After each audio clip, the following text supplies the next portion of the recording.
নমস্কাৰ কৃষক বন্ধু বান্ধৱীসকল যিসকলৰ নো ইয়ৰ ষ্টেটাছ চেক কৰিলে string was not recognised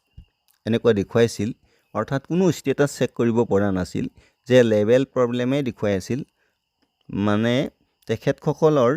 no your status যেতিয়া চেক কৰিব তেতিয়া তেওঁলোকৰ এফটিঅ প্ৰচেছ কি হৈ আছে বা পেমেণ্ট ষ্টেটাছ কি হৈ আছে সেই একো চাব পৰা নাছিল কিন্তু আজিৰ পৰা আপোনালোকে চাব পাৰিব কিয়নো লেভেল প্ৰব্লেম সলভ হৈছে আৰু ষ্টেটাছ আপডেট কৰা হৈছে গতিকে যিসকলে পিএম কিষাণৰ 19 নম্বৰ কিস্তি ধন পোৱা নাই বা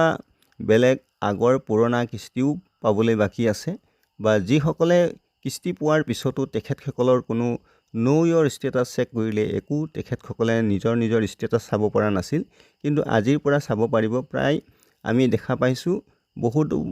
কৃষকৰ লেভেল প্ৰব্লেম সলভ কৰা হৈছে গতিকে আপোনালোকৰ যিসকলৰ লেভেল প্ৰব্লেম সলভ কৰা হোৱা নাছিল তেখেতসকলে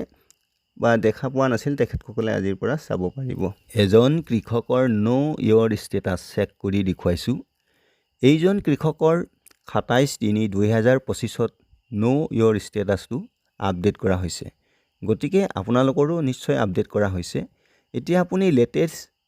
ইনষ্টলমেণ্ট ডিটেইলছ চাব পাৰিব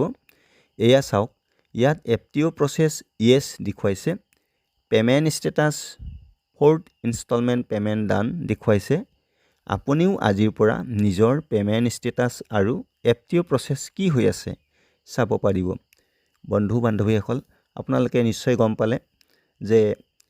যিটো আপোনালোকৰ নো ইয়ৰ ষ্টেটাছ চেক কৰিলে ষ্ট্ৰিং ৱাজ নট ৰিকগনাইজড অৰ্থাৎ লেভেল দেখুৱাই আছিলে সেই লেভেল এতিয়া আপডেট হৈছে গতিকে আপোনালোকে আপোনাৰ নিজৰ পেমেণ্ট ষ্টেটাছ আৰু